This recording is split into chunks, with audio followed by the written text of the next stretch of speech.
I woke before sunrise and smiled at the ceiling. Today was my wedding day. I said the words out loud just to hear them. I'm getting married. My voice shook. For 3 years I had loved Vanessa Reed with everything I had. I worked double shifts, saved every spare dollar, and learned her coffee order better than my own. I knew the sound of her laugh, the look she made when annoyed, the way she squeezed my hand in crowds.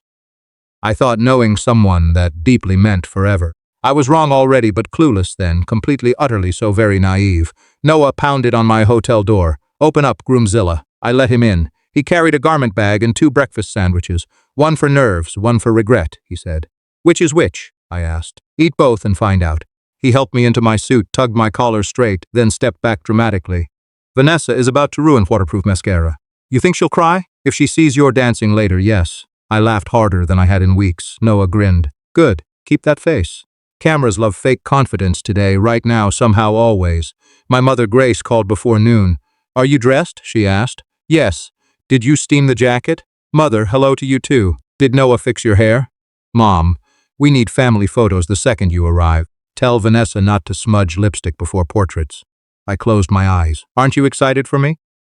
"Of course," she said quickly. "But timing matters. Weddings run late because people get emotional. We are not people, Ethan. We are organized."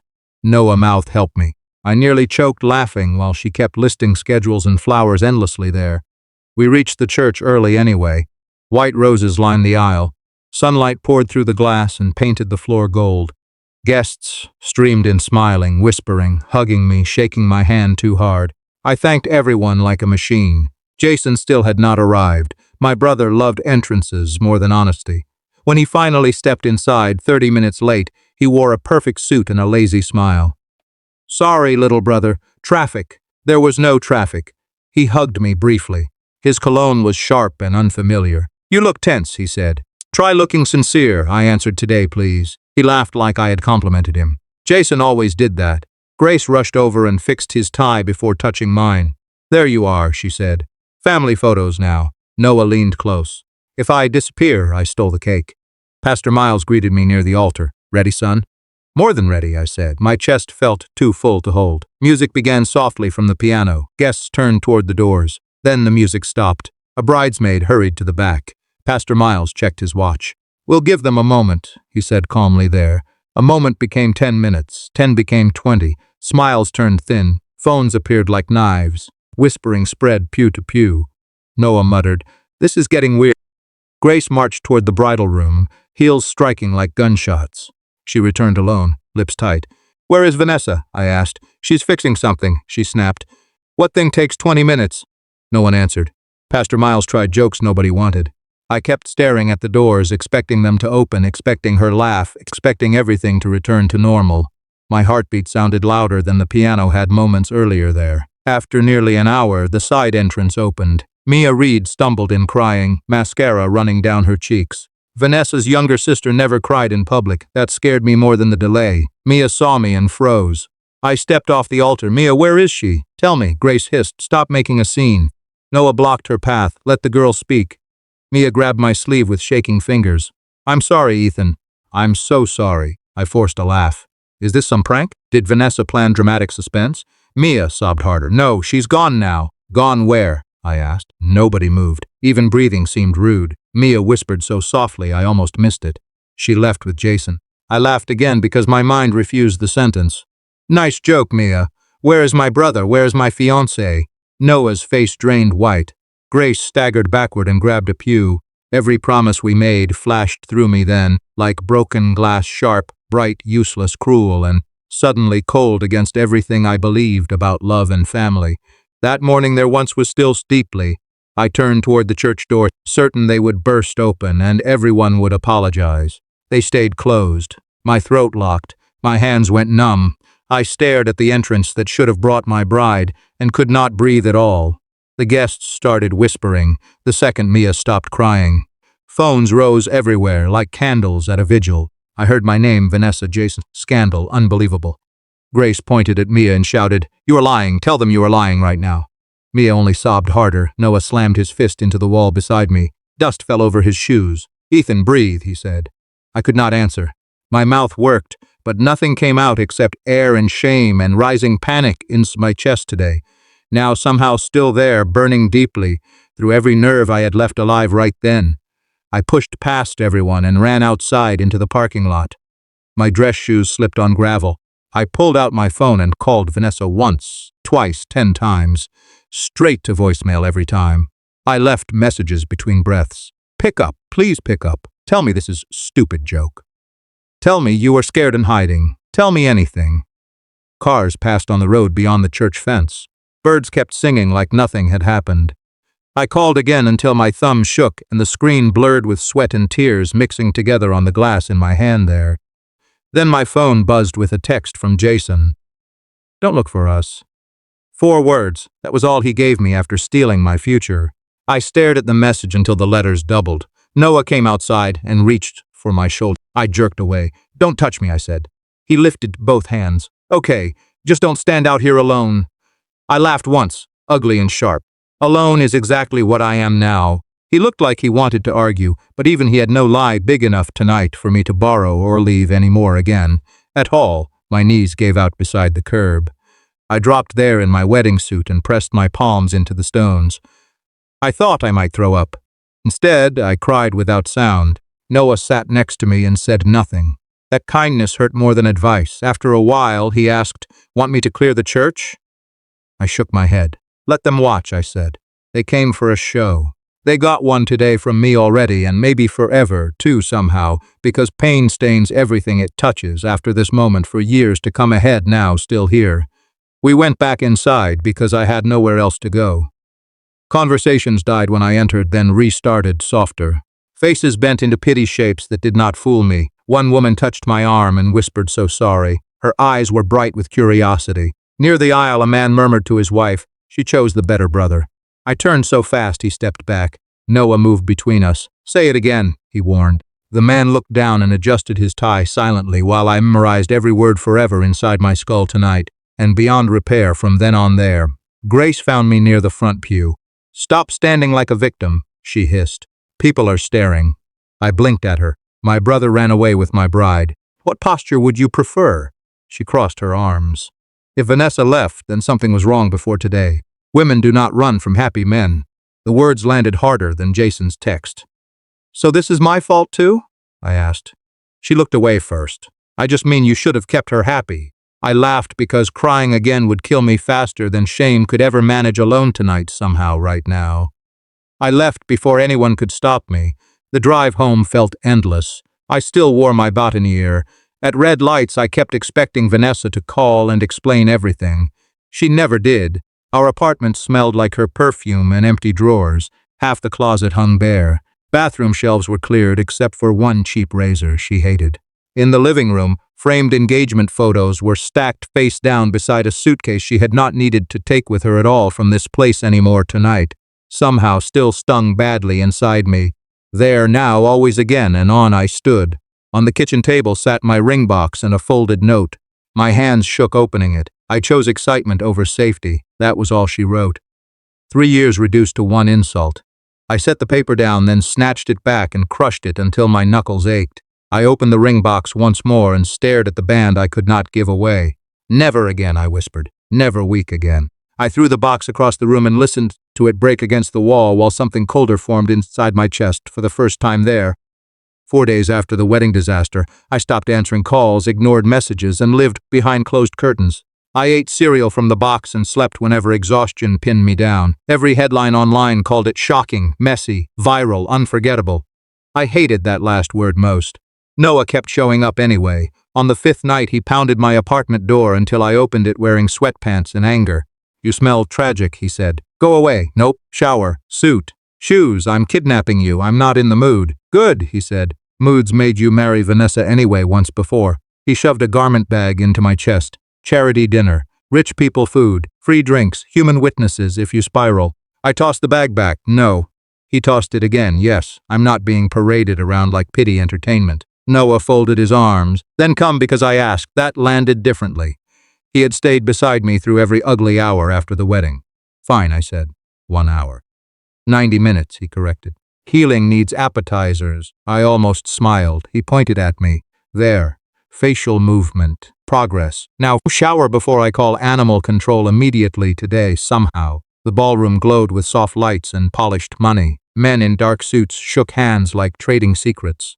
Women wore diamonds that looked bored. I wanted to turn around instantly. Noah caught my elbow. Stay, breathe, eat something expensive. So server passed with tiny crab cakes. I took 3. A tall, silver-haired man stepped to the microphone. Henry Bennett, Noah whispered, owns half the city and complains about parking. Henry thanked donors and spoke about youth, scholarships. People listened because powerful voices always sounded wiser in expensive rooms than ordinary ones to everyone present there tonight somehow again. I was reaching for another tray when I heard a calm voice beside me. Ethan Cole? I turned and forgot my rehearsed bitterness. Clara Bennett stood there in a dark blue dress, posture effortless, expression steady. She looked like she belonged everywhere without needing anyone's approval. Vanessa had always talked about her cousin with forced casualness. Clara got into this school. Clara bought that company share. Clara thinks she's perfect. Now I understood the resentment. Clara did not need to perform confidence because she actually had it. I straightened unconsciously and hated noticing that right away there too.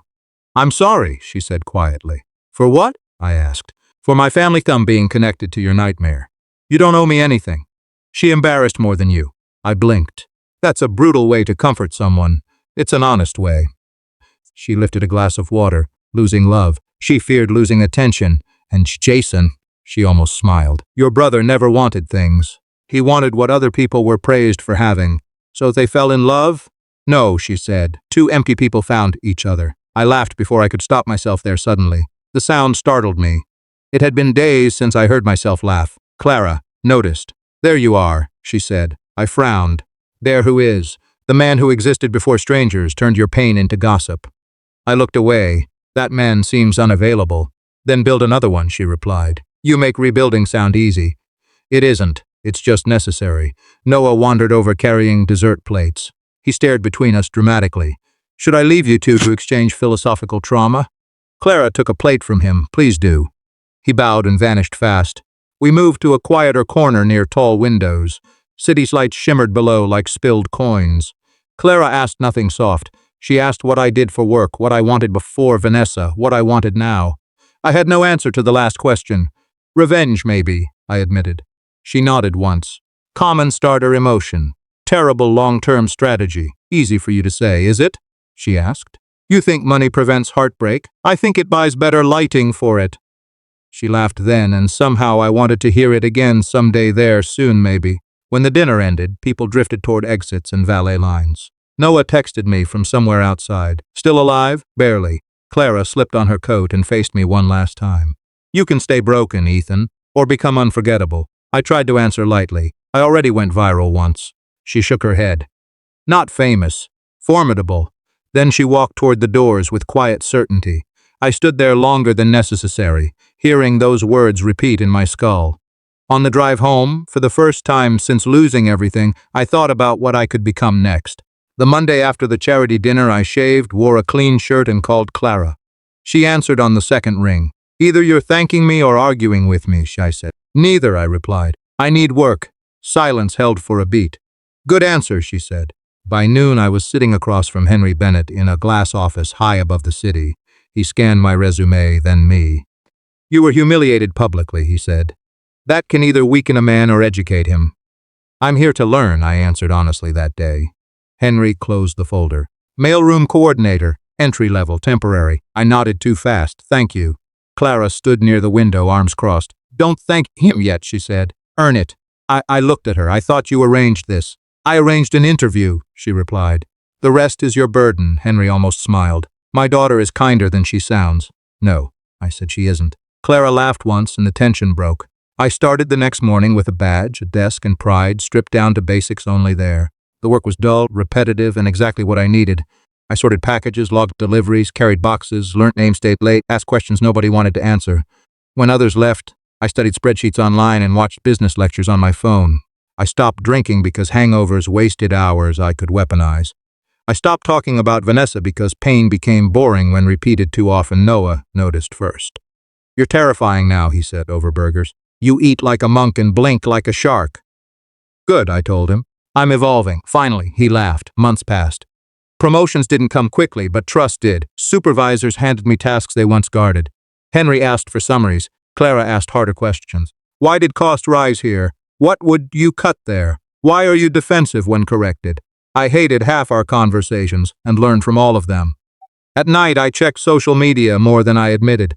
Vanessa and Jason posted beach photos, rooftop dinners, matching captions, staged kisses. Every smiling picture looked expensive and false. Still, each one lit a fire in me I refused to waste again ever. Clara became a steady fact in my weeks. Coffee after work, quick lunches between meetings, blunt messages at midnight correcting reports. She never flirted carelessly and never pitied me once. One evening we sat in a quiet cafe while rain struck the windows. She stirred tea and said, "You still think revenge will heal you?" "It'll help," I answered. "No, success helps. Revenge only delays pain." Easy philosophy from someone who wasn't betrayed. She met my stare. "You think betrayal is rare in powerful families?" I had no reply ready at all then there. I changed tactics instead. "Fine, define success." She leaned back. "Control over your choices. Peace in your own head. Competence nobody can deny." "And revenge?" I asked. "Dependence," she said. "It keeps your enemy at the center of your life." I hated how true that sounded. So I should forgive them. I didn't say that. Some people deserve distance, not absolution. We sat with that. Then she added, softer, "Don't let them remain your purpose." I looked at her hands around the cup and wondered when her voice started mattering this much to me. Still, an idea kept growing in me. Vanessa stole my wedding day because she loved spectacle. She wanted eyes on her, whispers behind hands, me standing there broken while she chose drama over loyalty. If attention was her oxygen, then losing status would suffocate her. I didn't know the method yet, only the target. Not money, not insults. Something deeper, something public, something elegant. I said none of this aloud. Instead, I worked harder, listened more, and let people underestimate how much I remembered from that church morning still every single day inside me there. The company winter gala arrived under chandeliers and forced laughter. I wore a fitted black suit Henry's tailor insisted on adjusting. "Try not to look unemployed," Noah had joked earlier. Clara stood beside me, turned the staircase in silver calm as moonlight. "Nervous?" she asked. "Only socially," I said. Then murmurs shifted across the room. I turned. Vanessa entered on Jason's arm, glamorous, smiling for every face that noticed. She saw me first and brightened. Then she saw Clara beside me. Vanessa's smile died so suddenly it was almost theatrical. Jason's jaw tightened, deliciously so. Clara sensed the shift. "Trouble at 2 o'clock?" she asked.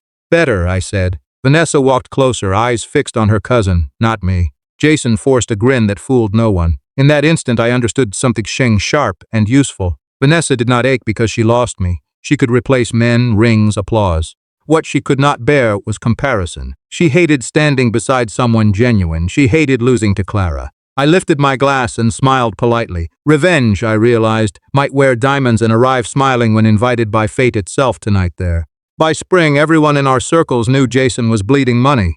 He had launched 3 loud businesses in 1 year and buried each one with debt. A luxury gym without members, a nightlife app nobody used, a consulting firm that consulted nobody. He borrowed from friends, then strangers, then people who charged interest like vengeance. Vanessa still arrived beside him at events, but the shine had cracked. Her gowns were elegant, her smile practiced, her eyes exhausted. She scanned rooms for rescuers now, not admirers.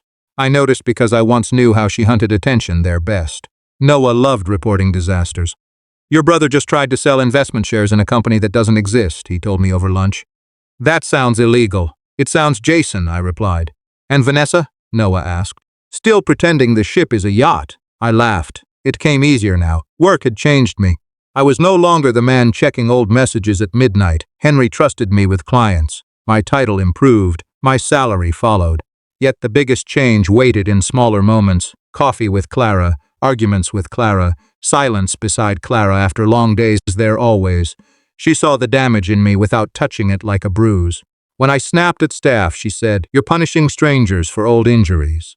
When I overworked, she said, "Rest is not weakness." When I withdrew, she simply nearby until I returned on my own. One night after a late meeting, we walked through the city park under yellow lamps. "You make honesty sound casual," I told her. "Practice," she said. I once accepted a proposal from a man I didn't trust because it looked correct on paper. What happened? I asked softly. I ended it 3 weeks later, she said. He loved the version of me that impressed people. Did it hurt? Enough to educate me. She glanced sideways. Pain can be useful if you don't marry it. I smiled at that. You collect dangerous sentences, and you collect unresolved feelings. Less now.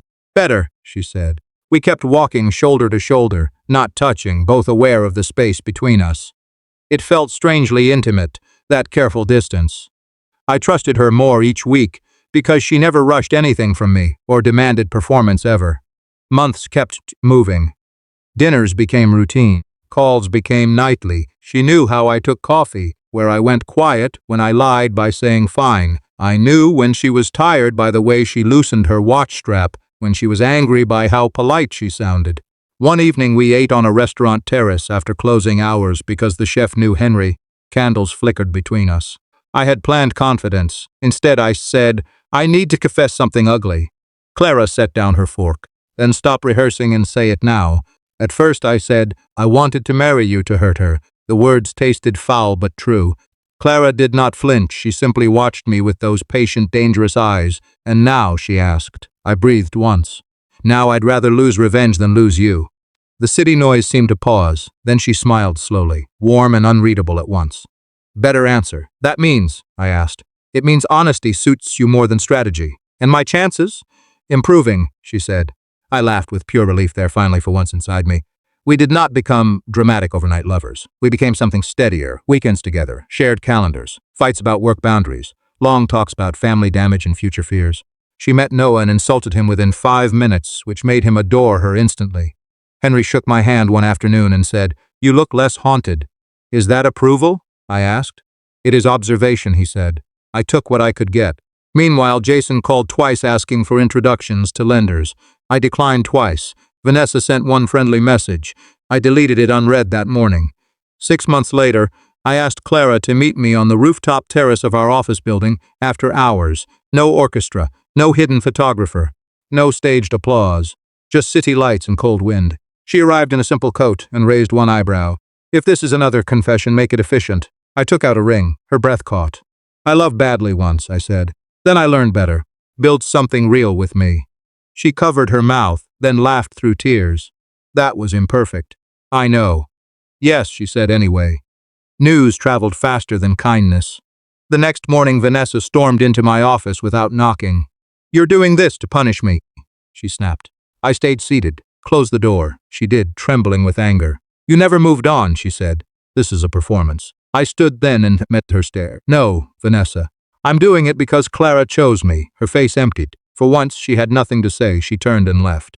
I looked at the closed door and felt no triumph, only freedom beginning to sound like silence inside me. As my wedding approached, invitations went out, menus were argued over, flowers were changed twice, and chaos somehow felt purely because it was honest chaos. Then there was Jason and Vanessa. Their collapse became public entertainment in slow motion. At one fundraiser, Jason knocked over a champagne tower, trying to toast himself. At another, Vanessa hissed through a smile, Stop drinking before people notice. He replied loud enough for nearby tables.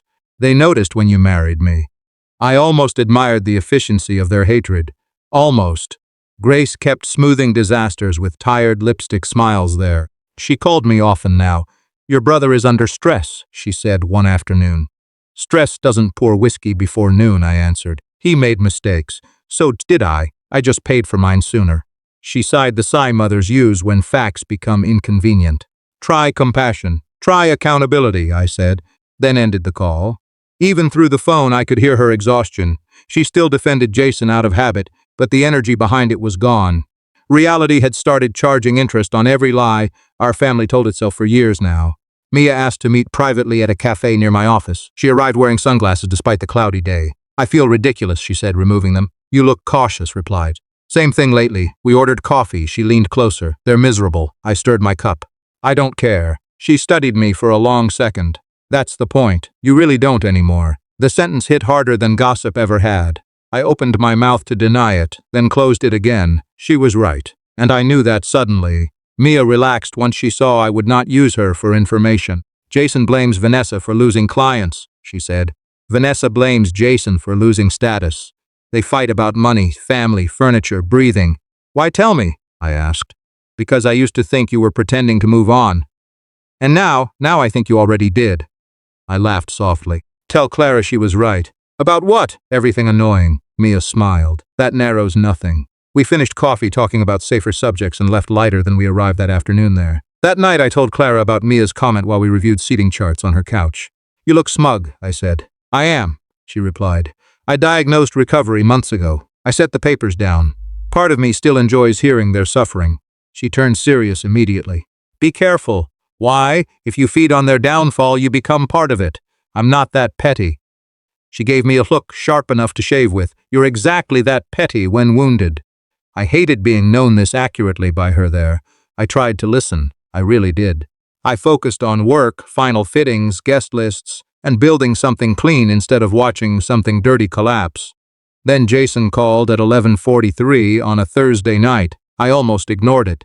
Curiosity answered for me. What? I said. Loud music pounded behind his voice. Little brother, he slurred. Need a favor. Wrong number. Come on. Temporary loan. Bridge money. I laughed once. You burned every bridge you touched. He cursed, then lowered his voice. I'm serious, Ethan. Help me out tonight, please. Why would I asked. Silence crackled. Then he said, because family.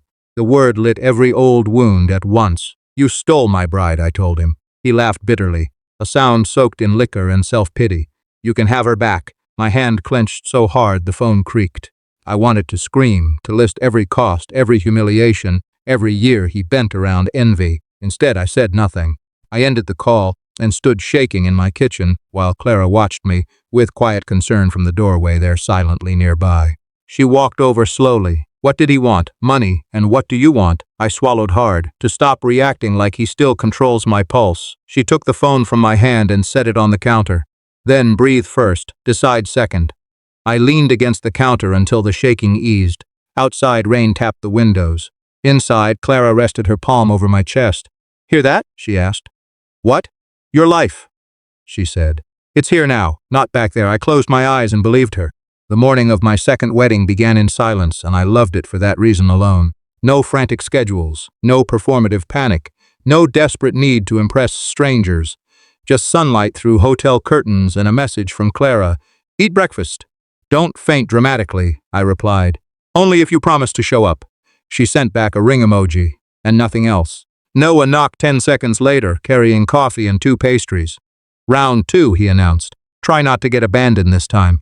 Your support is unmatched, I said sincerely. They're always somehow today. He adjusted my tie with exaggerated seriousness. Nervous? He asked. Yes, I admitted. Good. Means it matters. We drove to the garden venue just outside the city. White chairs faced rows of roses and trimmed hedges. A fountain whispered nearby. Small, elegant, peaceful. Everything my first wedding was not. Henry stood near the entrance speaking with staff. When he saw me, he crossed the path and pulled me into a hug. You look steady, he said, trying to be. No, he replied. You are. Those words settled my heartbeat immediately there today. Grace arrived alone in a pale blue dress, holding herself carefully, like one wrong movement might shatter something fragile. She stopped before me and touched my sleeve. You look handsome, she said. Thank you, she swallowed. I know I don't deserve today, but I'm grateful to witness it. I studied her tired eyes and saw real shame there for once. Then just be present, I said. She nodded quickly. Noah leaned in after she walked away. Was that growth? Maybe. Terrifying, he whispered. I laughed and felt lighter than expected suddenly there. Guests settled quietly. No giant crowd. No strangers invited for spectacle. People who mattered sat where they could actually see us. Pastor Miles stood beneath an arch of white flowers and smiled when he recognized me. Nice to see you under improved circumstances, he murmured. Please don't freestyle today, I said. He chuckled. Music began, soft strings drifting through the garden. I faced the aisle and breathed once. Then I noticed movement at the back gate. Vanessa stepped in wearing black, eyes red, shoulders rigid, entirely uninvited and painfully obvious to everyone there nearby. Noah muttered, Do you want me to launch her into traffic? No, I said. Let her stand. Vanessa stayed at the far back, hands clenched around a small purse, staring at the aisle like it owed her something. I felt old memories rise, the church doors, the whispers, the text message, the numbness. They reached for me and found nothing to hold. Then Clara appeared. White dress, calm smile, sunlight in her hair, walking toward me with steady steps that never hesitated. The past was loud once. In that moment, it became background noise only. When Clara reached me, she whispered, "You look annoyingly emotional." "You look impossible," I whispered back. Pastor Miles cleared his throat theatrically. "We said vows we had written ourselves." Mine shook once in the middle. Hers did not. I promised honesty, partnership, laughter after hard days, and the courage to keep choosing her when life became ordinary. She promised truth, patience, challenge, and never letting me buy ugly furniture. Everyone laughed. We kissed while roses scented the air, and applause rose warm around us. For the first time, celebration felt peaceful instead of dangerous to me there. At the reception, people ate, laughed, and danced under hanging lights. Henry toasted us with surprising emotion. Noah toasted himself for surviving my friendship. Grace cried quietly through both speeches. I was carrying drinks back to our table when I noticed Vanessa cornering Clara near the fountain. I moved closer but stopped when Clara subtly lifted one arm without looking at me. She had this. Vanessa's voice shook. "You always take what's mine." Clara's expression never changed. "No, Vanessa. I kept what you threw away." Silence snapped between them like wire there, then hard. Vanessa's face crumpled with fury and embarrassment. "You think you won?" she demanded. Clara tilted her head. "This was never a contest for me." I stepped beside Clara then. Vanessa looked at me as if hoping I would rescue her from herself. I simply said, "Please leave." She laughed harshly. "You're both cruel." "No," Clara replied. "We just stopped indulging you." Vanessa turned and walked fast toward the gate, heels sinking into the grass. I expected satisfaction. Instead, I felt strangely empty of anger at last tonight inside me now.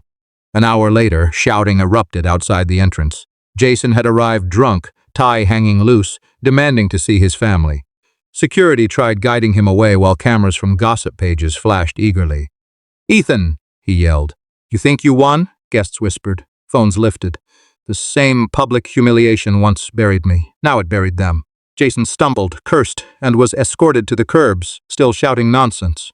Grace covered her face. I expected triumph and found none. I only felt relief. Clara slipped her hand into mine. "Ready to go home?" "Yes," I said. Months after the wedding, Jason filed for bankruptcy in a courtroom packed with strangers and cameras. Noah sent me the article with 6 laughing emojis and 1 prayer hand. I replied with a thumbs up and went back to work. That surprised me more than the news itself. Once, I would have memorized every detail of his collapse. Now it felt like weather in another city. Vanessa left him the week the filings became public. She tried re-entering old circles alone, but invitations vanished when the money did. Attention had standards she never understood at all. Grace asked me to dinner 2 nights later. Clara squeezed my hand before I left. "Boundaries," she said. "If she starts rewriting history, walk out." "You sound supportive and threatening at once." "Marriage improved my range," she replied.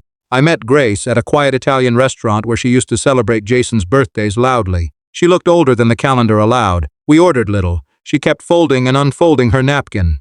Finally, she said, "I failed you." I held her gaze. "Yes," I answered. Her eyes filled instantly with tears there then. She nodded as if the truth physically hurt. "I chose image over truth," she said.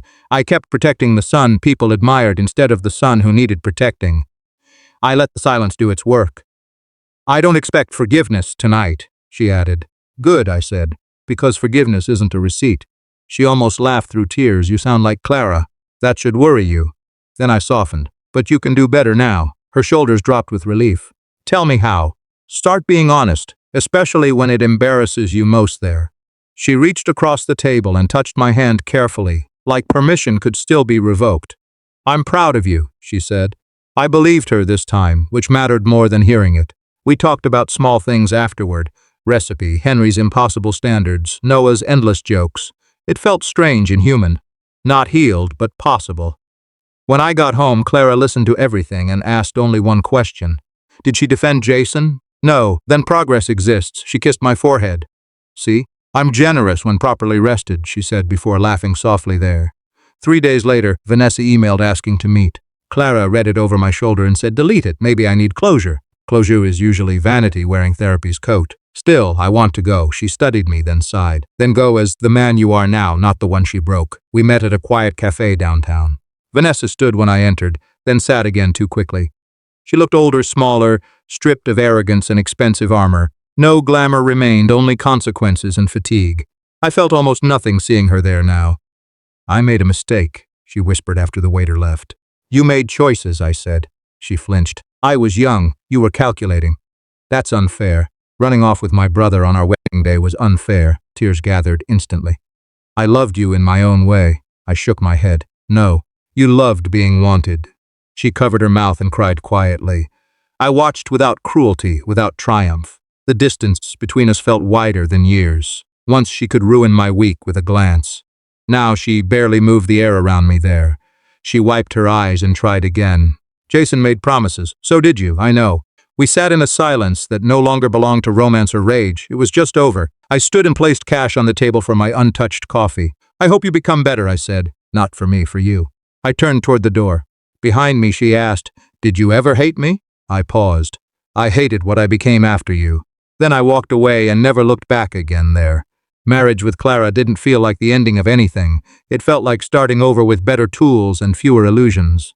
We still argued, sometimes sharply, sometimes over small things that revealed bigger truths. One night she said, You don't go quiet when you're upset. You disappear. I replied, I'm not disappearing. I'm thinking. She leaned closer. Thinking without speaking is just hiding with better branding. I sighed. You make everything sound like a diagnosis.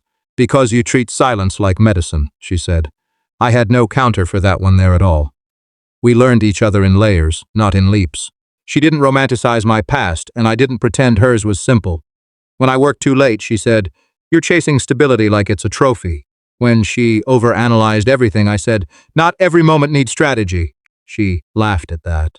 Says the man who once planned revenge like a business proposal. I pointed at her. That was private. Nothing in this marriage is private from me, she replied. I hated how safe that made me feel in ways I didn't admit quickly there. At work, I started mentoring junior employees who reminded me of myself before everything broke. One kid asked me, How do you deal with failure? I answered honestly, You don't. You live through it until it stops defining your posture. He blinked. It is, I said, but cheaper than pretending. Clara watched me from her office doorway afterward.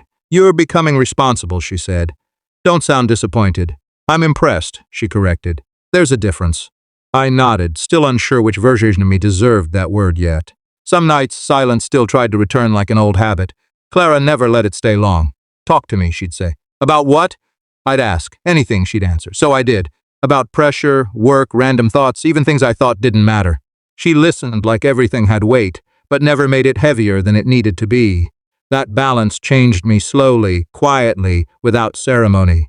I stopped believing pain had to be dramatic to be real.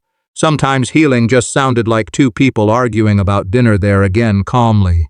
One evening I stood in front of the mirror in our apartment, adjusting my tie for an awards event Henry insisted I attend. Clara walked in behind me. You're staring too hard again, she said. I'm checking symmetry. You're checking control, she corrected. I smirked. Same thing. She stepped closer and fixed my collar without asking. You still overthink, she said softly. You still judge ties, I replied. She laughed, then kissed my cheek like it was the most natural interruption in the world. Better, she said. Now you look less dangerous. My reflection shifted between memory and present. For a second, I saw another version of me, standing in a church, wearing the same kind of suit, waiting for someone who never arrived. That man had looked chosen for pain, like suffering was his role in someone else's story. I blinked and the image faded. The man in the mirror now didn't look chosen for anything. He looked built, carefully, painfully, but still standing. Clara adjusted my sleeve once more. Ready? She asked. Yeah, I said. For this version of life there now. We walked out together, and I finally understood something I used to misunderstand completely. Winning was never about watching Vanessa fall apart or Jason lose control. It was never about proving anything to people who already left. For years I thought victory sounded like revenge. I was wrong. Victory was quieter. It was sitting beside who saw all my broken parts and didn't treat them like warning signs. It was waking up without looking back. It was becoming someone betrayal couldn't destroy anymore, no matter what happened next there now. At the charity fundraiser, I arrived late on purpose, not because I was trying to make an entrance, but because I had stopped believing timing controlled anything meaningful anymore. The hall was bright with soft golden lights, people moving between donation tables, laughter mixing with polite speeches. I heard Noah's voice before I saw him. "If you're here to donate trauma, they're fully stocked," he said. I glanced at him. "I brought emotional baggage instead." "Perfect, we're accepting in bulk tonight," he replied. We walked inside together, scanning the crowd casually there now. That's when I saw her, Vanessa. Not loud, not glowing, no designer dress, no carefully staged confidence. She was helping organize donation boxes near the side wall, speaking softly to volunteers, hair tied back, face tired in a way I had never seen before. No spotlight followed her, no cameras, just quiet movement. Noah noticed my pause. "That her?" he asked. "Yeah," I said. He raised an eyebrow. "She looks smaller. Everything loud eventually runs out of volume," I replied. I didn't feel anger. I didn't feel victory either. Just distance now. Jason wasn't there. I already knew why. Noah leaned in. "He moved states, right?" "Yeah," I said. "Another scheme." "Same story, different city." Noah shook his head. "Some people never learn. Some don't want to," I replied. Vanessa turned slightly, as if sensing something, and her eyes found mine across the room. She froze for a second, then slowly walked toward me, like she wasn't sure I was real, or still something she could escape. I stayed where I was, not moving toward her or away from her there now. "You look happy," she said when she stopped in front of me. Her voice was softer than I remembered. "I am," I answered simply. She nodded like that answer hurt more than expected. "I used to think I ruined your life," she said. I exhaled slowly. "You did," I replied honestly. She flinched, but I didn't soften it. "Then I rebuilt it better," I added. Her eyes dropped to the floor. "Of course you did," she whispered. Noah stepped away quietly, sensing this wasn't his space anymore. Silence sat between us for a moment that didn't feel tense, just finished. Vanessa swallowed hard. "I hated Clara," she said suddenly. I looked at her. "I know, because she was everything I wasn't," she continued, voice breaking slightly. I nodded once. "I know that too." She wiped her eyes quickly, annoyed at herself for crying. "And I hated that you loved me when I didn't deserve it." That one landed differently, not as pain, as recognition, like hearing a truth I had already stored away long ago. I didn't interrupt her there now. For the first time since the wedding day, I didn't see the version of her I used to love, or the version that destroyed me. I saw someone smaller than her mistakes. Someone standing in the consequences she had been running from for years. Vanessa looked up again, voice barely steady. "Do you hate me?" she asked. I took a breath. Not slow, not dramatic, just real. "No," I said, "I forgave you." She blinked like she didn't understand the word. Then she broke completely, crying harder than I expected there now suddenly. I didn't stay to hold that moment. I didn't owe it anything anymore. I just gave her space and stepped back. Noah met me near the exit later. "Heavy conversation?" he asked. "Finished conversation," I replied. He studied my face, and I shrugged. I let go. He nodded like he understood without needing details. "Good," he said. "Took you long enough." I laughed once. It felt light, not forced. We left the hall together, walking into cool night air. My phone stayed silent. My mind stayed quiet there now finally. Clara was waiting outside the car when I reached home later. She looked at me and tilted her head. "You're different," she said. "Good different or bad different?" I asked. "Quiet different," she answered. I nodded. I saw Vanessa. Clara didn't react sharply, just waited. "And?" she asked. I slid my hands into my pockets. "I let go," I said. She studied me for a moment, then took my hand without speaking. We started walking down the street together, slow, normal, real. No rush, no weight behind every step anymore there now. "Years ago," I said after a while, "she ran off with my brother on our wedding day." Clara squeezed my hand lightly. "I know the story," she said. I nodded. "Back then, I thought it was the worst thing that ever happened to me." She didn't interrupt. I looked at her then, really looked. Calm, steady, present beside me without needing to fix anything. A small smile came without warning. "Now I know it saved me," I said. Clara bumped my shoulder gently. "Took you long enough to admit it," she said. I laughed softly there now.